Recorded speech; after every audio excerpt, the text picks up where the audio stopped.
Les Français au grand siècle. Avant de commencer, nous voulons vous montrer une petite vidéo sur la situation politique, économique et sociale de la France pendant les grands siècles.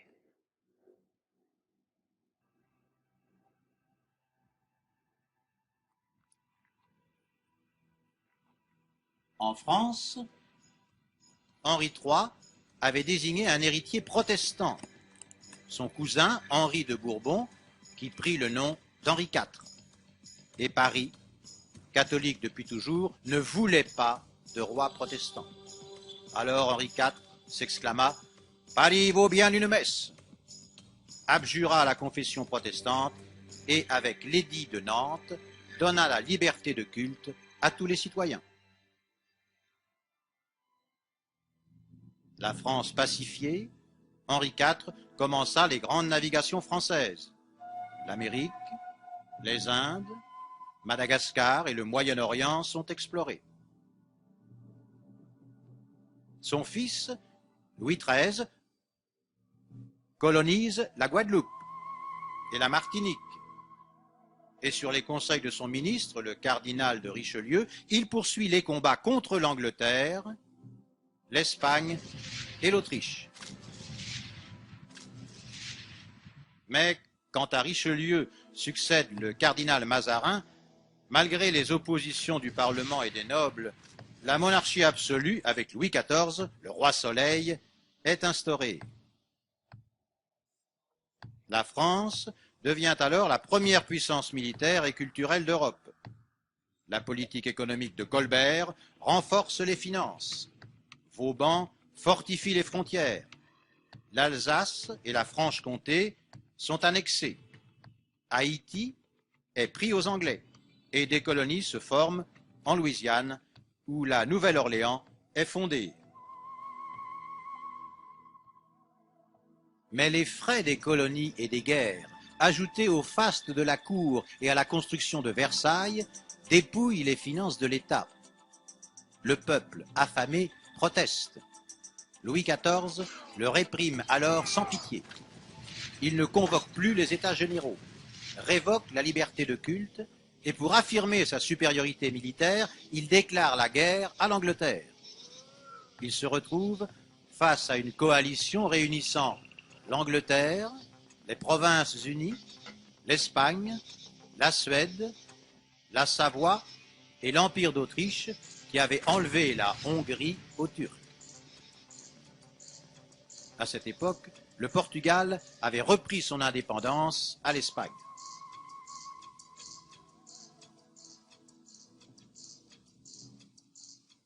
L'Angleterre, dotée d'une puissante marine qui dominait les mers, était devenue le Royaume-Uni, fusionnant l'Écosse sous Anne Stuart, avant qu'une révolution pacifique, la glorieuse révolution anglaise, ne renverse les Stuarts. Le Parlement anglais institue alors une monarchie constitutionnelle mettant fin au pouvoir des souverains, les reléguant aux seules cérémonies officielles.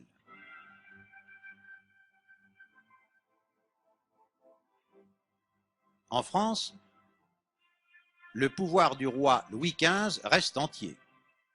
La paix et la prospérité reviennent et la Lorraine est pacifiquement intégrée.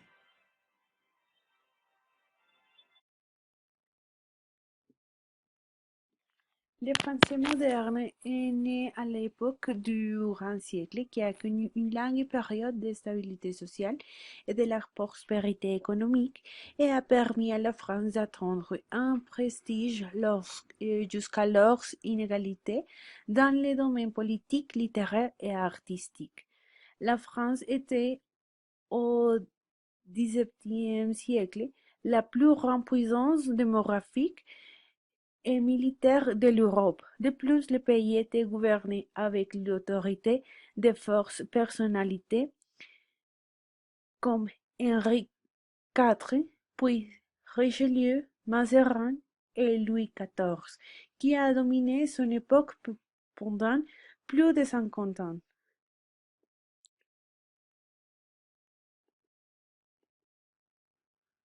La progression du français.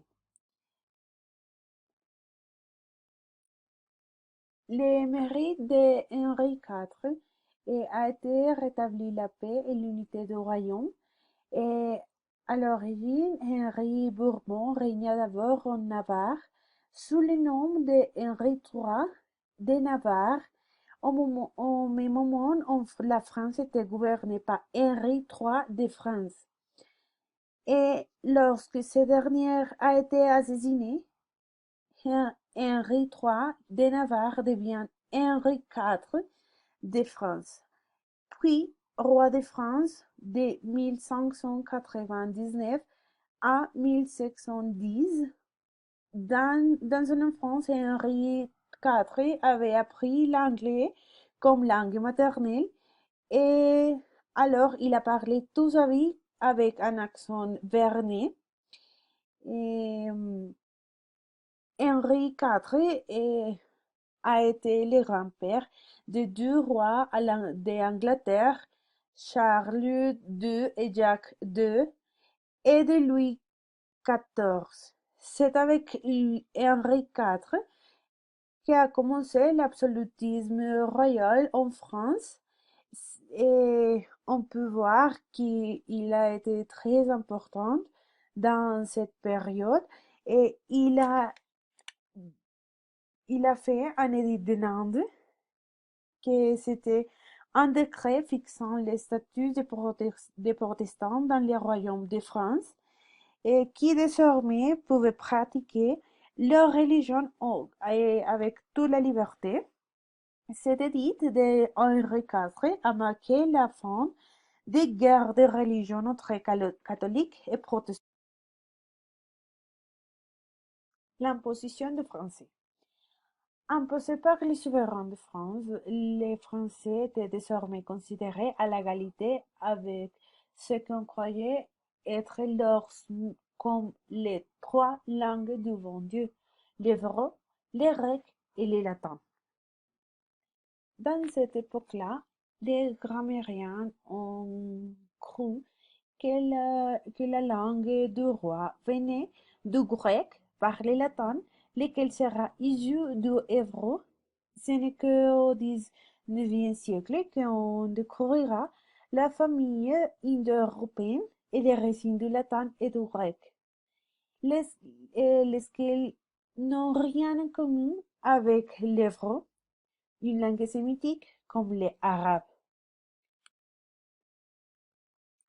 En 1621, le français a été établi comme la langue d'usage dans les actes publics.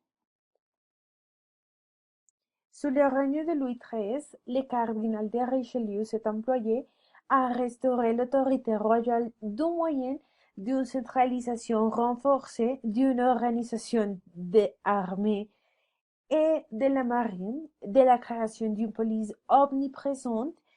Le puissant cardinal de Richelieu a créé l'Académie française en 1635, qui a été chargée de faire un dictionnaire, une grammaire, une rhétorique et une poétique, et de prendre soin de la langue. Dans l'intention de ce fondateur, l'Académie était formée d'une sélection de gens d'esprit dont l'autorité pourrait exercer une heureuse influence sur la langue de la littérature française.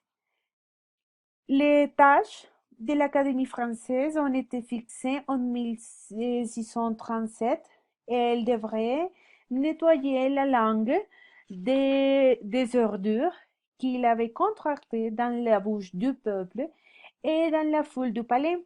Et sa fonction principale était de travailler avec tous les soins et toute la diligence possible à donner des règles certaines à la langue française et de rendre pure, éloquente et capable de traiter des arts et des sciences.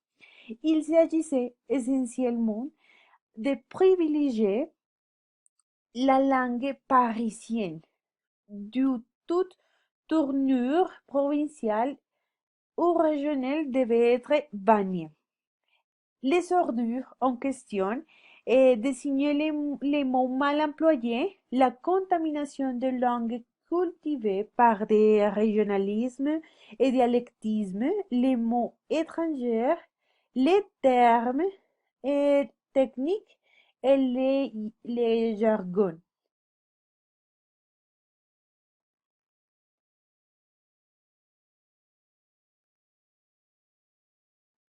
Le cardinal de Richelieu a été le ministre des Affaires étrangères pendant le règne de Louis XIII et il a resté en fonction jusqu'à sa mort en 1642, date à laquelle le cardinal Mazarin lui a succédé.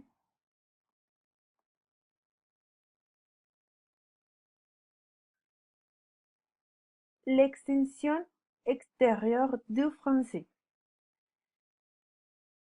À l'extérieur du pays, Richelieu a encouragé l'établissement de la prépondérance française en Europe et celui d'un empire colonial. En 1642, Richelieu est mort et le cardinal Mazarin lui a succédé et il a pris le pouvoir et il a eu des fonctions comme de premier ministre et il s'est occupé de l'éducation et la formation de Louis XIV pendant sa minorité. Et c'est là parce que quand Louis XIII est mort, Louis XIV n'avait que 5 ans. Alors, il a, il a préparé toute sa éducation, toute sa formation militaire, politique, économique, et sous la tutelle de sa mère, Anne d'Autriche. En 1661 a commencé le règne personnel de Louis XIV, qui a été la figure plus dominante de tous les siècles. Il a été appelé le roi soleil, tant en France que sur les scènes européennes. Tout le pouvoir a été concentré entre les mains de Louis XIV. Il, et cela veut dire qu'il pouvait décider sur tous les aspects du citoyen de la France et du royaume. C'est-à-dire, il pouvait établir ce que les citoyens vont manger, ce que les citoyens vont habiller, ce que les citoyens vont faire pendant le jour. Et celui était persuadé que le pouvoir absolu était légitime et y représentait Dieu en France. La soif de pouvoir a poussé Louis XIV à rechercher et à obtenir une partie de l'hégémonie en Europe, ce qui fait que son long règne a été une suite interrompue de guerres avec l'Angleterre, l'Espagne et l'Italie et des autres puissances européennes. Sous le règne de Louis XIV, la France a acquis de nouvelles provinces comme Bretagne, Lorraine, Alsace, Roussillon, Artois, Flandre, Franche-Comté.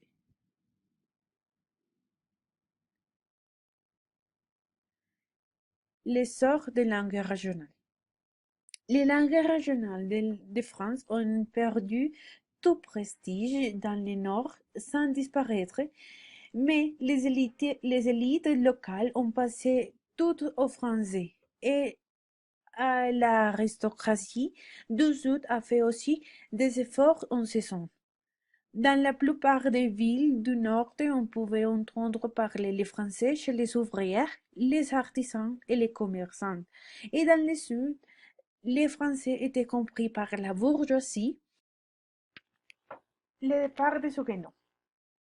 Les Huguenots sont les mêmes protestants et à Tours, les rois Huguet était un terme générique pour désigner les fantômes qui viennent pendant la nuit hanter les vivantes. Et alors, les peuples a désigné les protestants comme les Huguenots. Le 18 octobre 1685, dans son château de Fontainebleau, le roi Louis XIV a révoqué l'édit de Nantes, signé en 1598 par son grand-père Henri IV.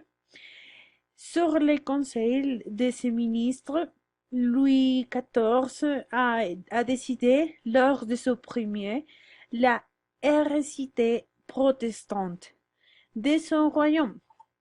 Il faut dire qu'il reprochait aux Huguenots leur sympathie pour l'Angleterre et les provinces unies des Pays-Bas. Et de plus, à l'exemple de la majorité des Européens de son époque, il ne pouvait admettre que deux religions puissent cohabiter dans le même État. Il tolérait par contre une multitude de langues dans son État. C'est pourquoi il a interdit la pratique de la religion protestante et il a ordonné la démolition des temples, des écoles, et il a obligé à baptiser dans la foi catholique tous les enfants. La plupart des Huguenots ont choisi l'exil vers les Provinces-Unies, l'Angleterre, l'Allemagne, la France, la Suisse et les Pays-Bas. L'histoire a démontré que le départ des Huguenots a eu des conséquences catastrophiques pour la France et en matière religieuse, économique, démographique et politique. Une langue de classe. À cette époque, le français n'était encore qu'une langue de classe sociale, sauf au Canada et en Acadie, où le français était la langue usuelle de presque toute la population blanche. En France, c'était une langue officielle, essentiellement courtisane, aristocratique et bourgeoise, littéraire et académique, parlée peut-être par moins d'1 million de Français sur une population totale de 20 millions. Les nobles comptaient environ 4000 personnes à la cour, le reste étant constitué de bourgeois. Placé entre les mains des habitués des salons et de la cour de Louis XIV, la langue littéraire finit par être celle du monde élégant et cultivé, c'est-à-dire 1% de la population. Son vocabulaire, appauvri par un purisme ou souci exagéré de la pureté de la langue, irréductible, ne s'enrichit pas, sauf par un certain nombre d'emprunts à l'italien, 188 mots, à l'espagnol, 103 mots, au néerlandais, 52 mots, et à l'allemand, 25 mots. Quant à la phrase, elle se raccourcit et se simplifia dès le début du règne de Louis XIV. On a délaissé les longues phrases gandées de Corneille dans la grammaire, mais il n'y a pas eu de fait nouveau remarquable sauf la disparition du S du pluriel dans la prononciation, laquelle reste depuis uniquement un signe orthographique. La langue littéraire. Les écrivains eux-mêmes s'alignèrent et se soumirent au conservatisme de la langue distinguée, sinon à cet art de dire noblement de rien, en dépit de leur qualité et du prestige dont ils jouissaient en France et à l'étranger. Les écrivains du grand siècle, tels que Bossuet, Corneille, Racine, Boileau, Molière, La Fontaine, Pascal, La Rochefoucauld, La Bruyère, etc., ne craignent pas eux-mêmes les Français de leur temps, n'essayaient même pas d'imposer leur façon de voir. La langue littéraire de cette époque semblait moins une entreprise individuelle qu'une œuvre collective, amorcée par Malherbe, puis poursuivie par une élite aristocratique et bourgeoise, au sein de laquelle les grammairiens ont eu les premiers rôles. tous ces gens ont fait de la langue française une forme d'art qu'il impose à la société cultivée de Paris. La préciosité. Ça a été aussi l'époque des précieuses ou de la préciosité qui est devenue surtout l'affaire des dames. Molière a popularisé ce mouvement dans sa pièce Les Précieuses et les précieux ridicules de 1659. De ce fait, il a ridiculisé aussi les précieuses qui n'ont pas toujours été ridiculisées, car elles ont aussi innové en matière linguistique. L'un des principes des précieux était de désigner des réalités quotidiennes et les nommer autrement. Par exemple, le nez devenait les écluses du cerveau, les seins, les coussinets d'amour, les miroirs, les conseillers de grâce, les chapeaux, la fronteur de temps. Être en couche devenait sentir les contre-coups de la mort permis. L'impression a aussi créé des mots nouveaux dont certains ont disparu, débrutalisés,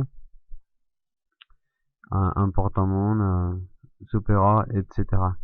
Mais d'autres ont disparu,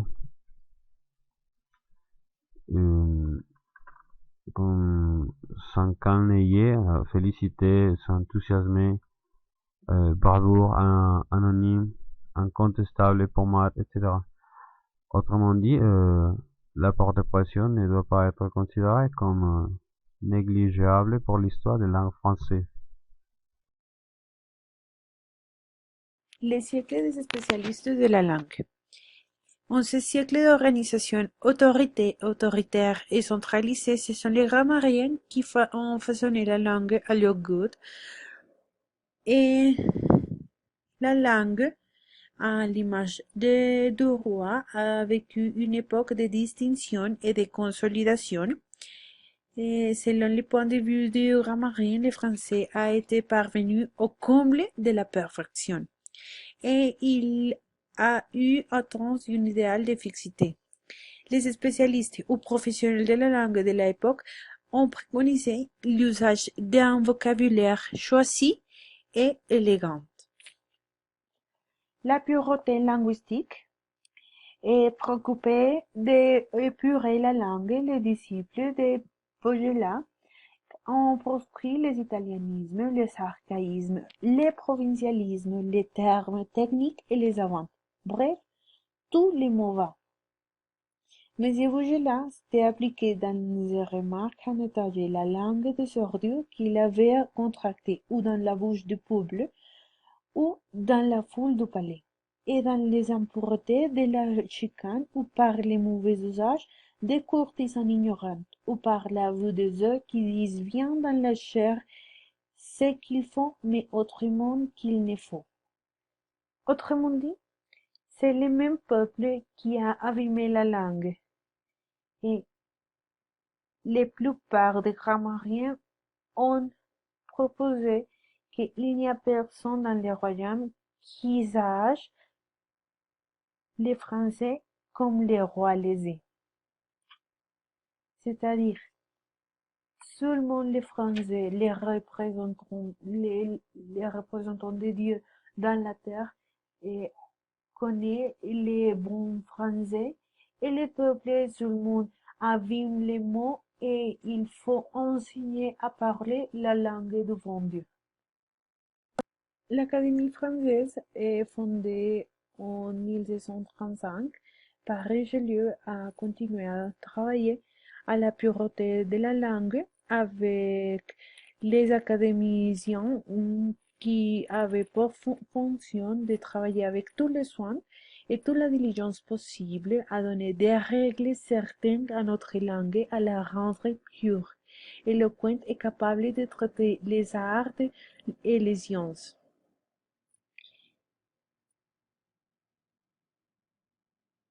En 1680, César-Pierre Richelieu avait publié à Genève son dictionnaire français contenant des mots et les choses, lesquels comptaient quelques 20 500 entrées. C'était un ouvrage destiné aux lettres et aux honnêtes gens qui désirait trouver une norme de l'usage de la langue.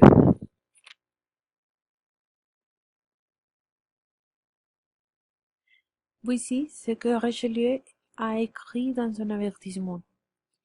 J'ai fait un dictionnaire français afin de rendre quelques services aux honnêtes gens qui aiment notre langue. Pour cela, j'ai lu nos plus excellents auteurs et tous ceux qui ont écrit des arts avec réputation. J'ai composé mon livre de leurs mots les plus reçus, aussi bien que de leurs expressions les plus belles. Je marque les différents endroits d'où je prends ces mots et ces expressions, à moins que les termes et les manières de parler que j'emploie ne soient si fortes en usage qu'on ne doute point.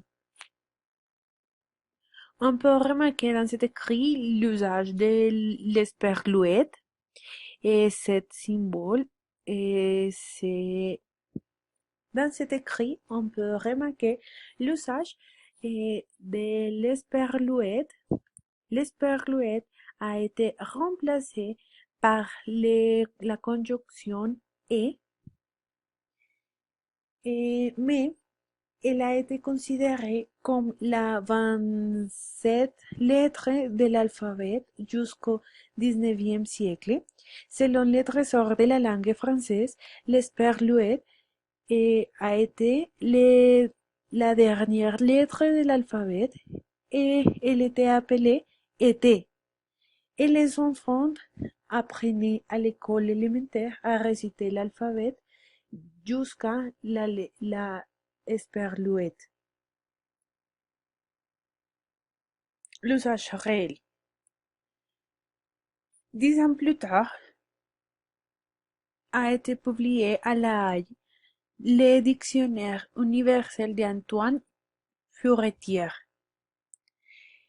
Ce dictionnaire n'a pas exclu les termes dialecteux, ni les mots vains, ni les termes scientifiques. Dans ce dictionnaire, Furetière a fait une récompilation de tous les mots plus usés dans tous les royaumes et le titre complet du dictionnaire était le dictionnaire français contenant des mots et les choses plus nouvelles. Remarquez sur la langue française ces expressions propres, figurées et burlesques. La prononciation des mots les plus difficiles, le genre des mots, les régimes des verbes, avec les termes les plus connus des arts et des sciences. Le tout tiré de l'usage et des bons auteurs de la langue française. Et ce dictionnaire a été interdit par les grammairiens réels, mais ce dictionnaire a eu beaucoup de succès. Alors, il a été copié et imité, et il a inspiré le travail des encyclopédistes du siècle suivant. Le dictionnaire de Furetière est aujourd'hui considéré comme le meilleur dictionnaire du XVIIe siècle et loin supérieur de celui de l'Académie. Dans cette période-là, c'est sous le conseil des grammairiens Vaugelas et Ménage que les académies françaises ainsi que tous les auteurs de dictionnaires ont fini par adopter officiellement la numération bisésimale des formes 70, 80 et 90 au lieu de la numération décimale latine de septante, octante et nonante. Les formes décimales ont continué d'être employées dans toute la France et même au XXe siècle. Certaines instructions officielles de l'éducation nationale les conseilleront afin de faciliter l'apprentissage du calcul et tout en imposant la forme officielle bisésimale.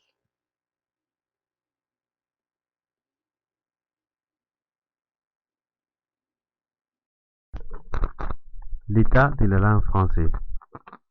Même si la langue écrite de cette époque faisait partie du français moderne, du fait que les textes nous sont directement accessibles sans traduction, l'état de la prononciation aristocratique ne correspondait pas à celle d'aujourd'hui. Les féminins des participes, par exemple, étaient identifiables dans la langue parlée. Aimer au féminin se prononçait avec un « et » allongé, alors que le « e » du masculin, aimer, était bref. L'infinitif aimer avait un « e » encore plus allongé. Aimer. De plus, la chose de consonne finale se poursuivait. Mouchoir, plaisir, courir, il faut, ils ont, notre, constituait la norme plutôt que mouchoir, plaisir, courir, il faut, ils ont, notre, qui faisait peuple et bas. De même, on supprimait les E inaccentués dans des mots comme désir, désert, secret, prononcé désir, désert, secret. Un autre phonème intéressant concerne la prononciation de l'ancien dicton OI. Les mots en OI étaient prononcés oué ou oué. On prononçait muet en chant de moi, tué en chant de toi, ouais, roi, mais croire pour croire, boire pour boire, François pour les pronoms François et les noms français, écrit François, Françoise, dans la langue François. Ainsi, la langue française de l'Académie s'est distinguée alors de l'oreille de prononciation vulgaire, celle du peuple, qui était passée au roi, que nous avons maintenant dans roi plutôt que roi, conservé comme archaïsme phonétique régional. L'expansion n'a pas de tortue du français normalisé. Cette langue française, choisie et parlée par l'élite, appelée français du roi, pénétrait pas de tortue dans les parlers du français populaire, car les peuples ignoraient toutes les règles d'ordre, de propreté, d'élégance et d'harmonie. À cette époque, l'analphabétisme se situait autour de 99% en France, comme partout en Europe. Le peuple était gardé dans l'ignorance totale. L'essentiel de l'enseignement demeurait celui de la région, qui se faisait en patois, parfois même en latin d'église, pas en latin des Romains, de l'époque de Cicéron. Il faut dire aussi que l'orthographe n'était jamais enseignée dans les écoles, encore moins aux femmes. Les hommes pouvaient au moins se servir de leur connaissance du latin et appliquer comme ils pouvaient au français. Enfin, les nouvelles provinces annexées au royaume on fait dispenser d'appliquer l'ordonnance de Villers-Cotterêts. On pourrait présenter la situation linguistique en disant que la langue du peuple s'est partagée alors en trois catégories de locuteurs. Les locuteurs dits francisants, les locuteurs semi-patoisans et les locuteurs patoisans.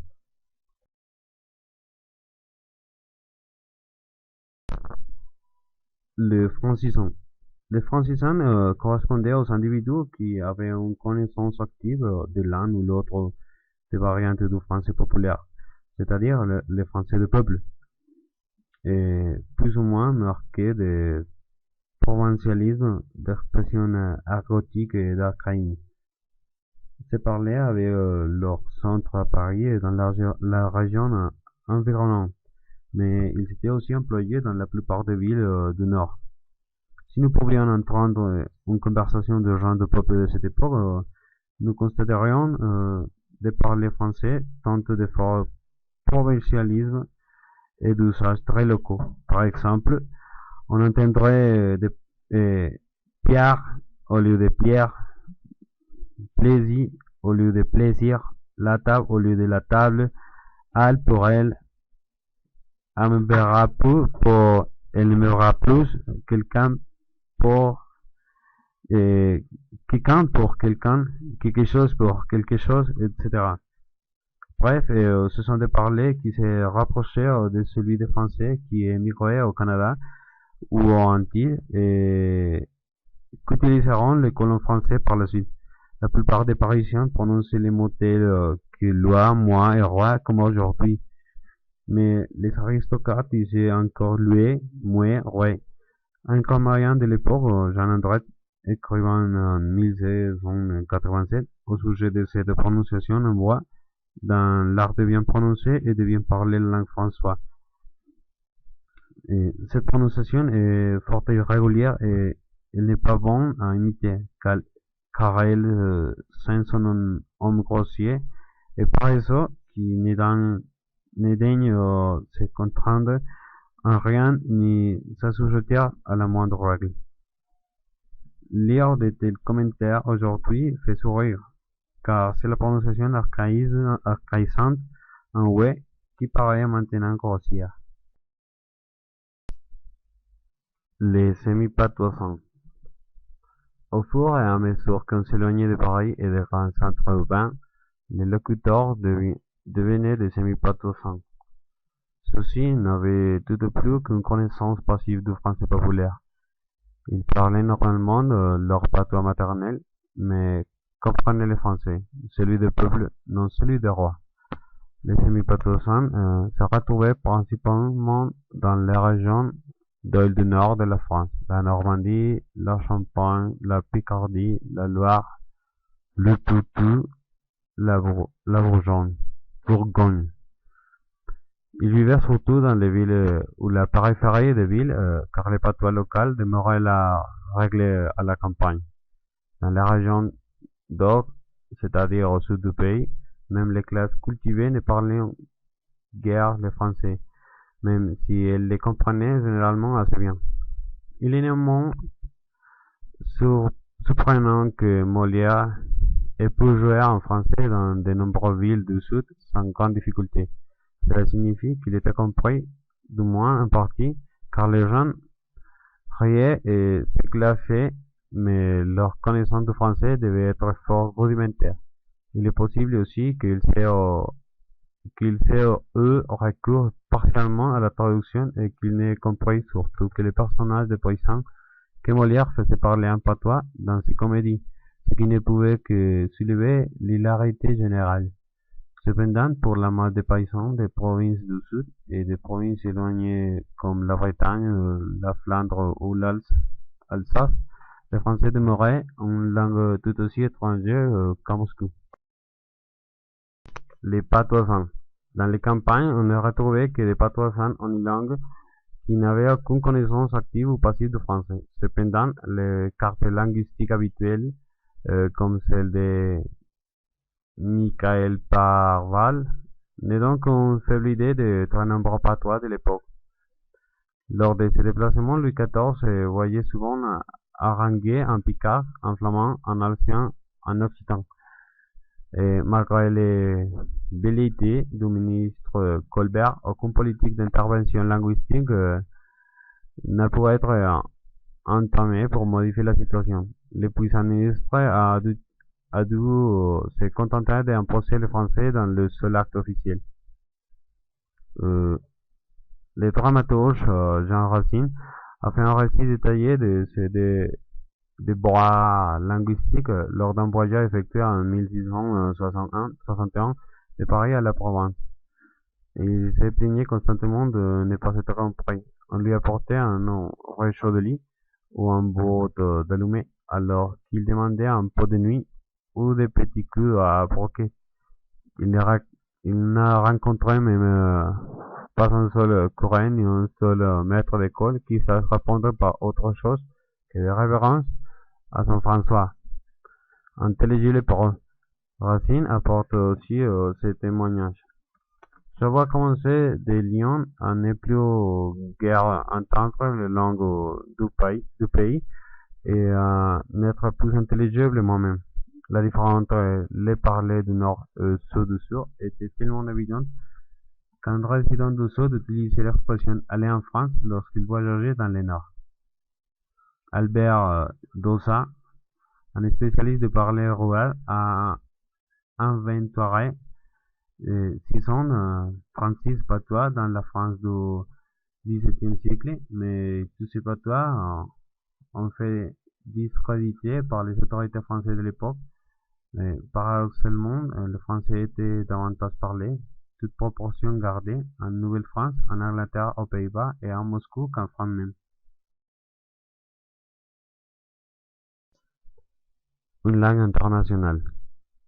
D'après la légende, ce serait depuis le traité de Namur du 10 août de 1678 qui mettait fin à la guerre d'Hollande que la situation aurait changé et que la langue française, bénéficiant du prestige de la monarchie de Louis XIV, aurait définitivement obtenu ses prérogatives de la langue diplomatique.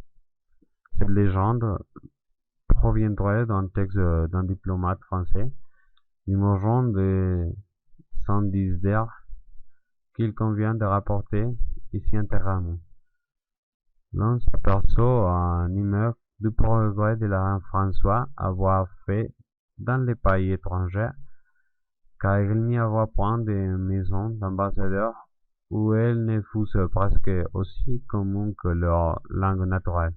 Bien davantage, elle devint si nécessaire que les ambassadeurs anglais, allemands, danois et ceux d'autres nations tenaient toutes leurs conférences en français.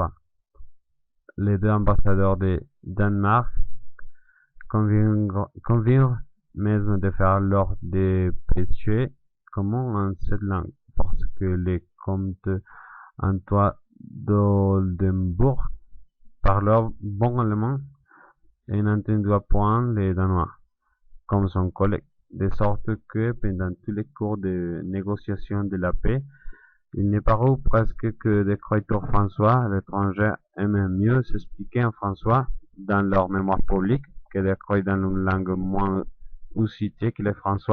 Lors des négociations de langue par les sieurs de Saint-Dizier, Paris, 1680, acte de mémoire de Nimrod, Amsterdam.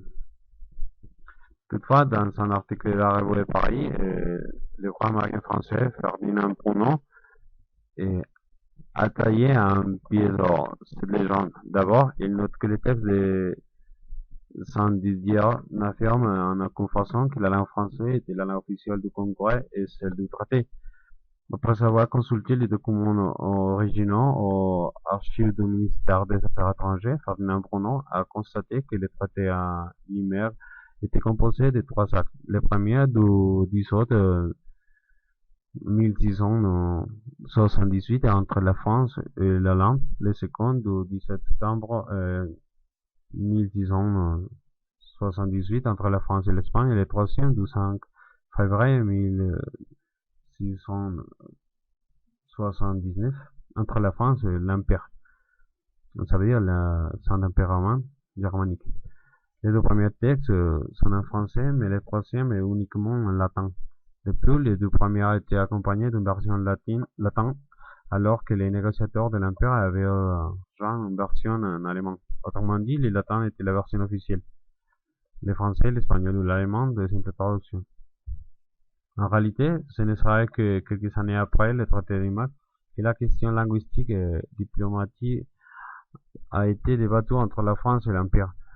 Une diète avait été réunie à Francfort avec les ambassadeurs de l'Empereur et ceux du roi de France, afin de discuter de diverses affaires importantes. Les Français communiquèrent leur mémoire en français, mais le 9 avril 1692, les ambassadeurs de l'Empire répondirent qu'ils étaient d'avis qu'un aux ambassadeurs de France cette réponse en latin, suivant que l'Empire avait coutume de traiter avec les étrangers et qu'on les avertit de ne se point servir dans leur écrit de la langue française, non plus que les députés de l'Empire ne se servaient point de l'allemand, mais que suivant le style, on employa partout la langue latine. Le choix entre le latin et une langue nationale comme le français devint une source de conflit entre les grandes puissances. Les négociateurs de l'Empire ne pouvaient accepter que le français puisse surpasser l'allemand, alors que le latin paraissait neutre. Le conflit a été porté devant le directoire de Mayence en 1692. Les négociateurs de l'Empire exposent ont exposé leur point de vue le 10 juin, les Français le 20 juin. On peut consulter le texte de français exposant de façon claire la manière de voir de la France dans ce cas précis. En somme, tout État est libre de se servir de sa langue naturelle pour ses accueils particuliers. Quant au traité, au tract commun, où tous les parties doivent signer, il est raisonnable entre égaux de convenir une langue commune ou de faire plusieurs originaux.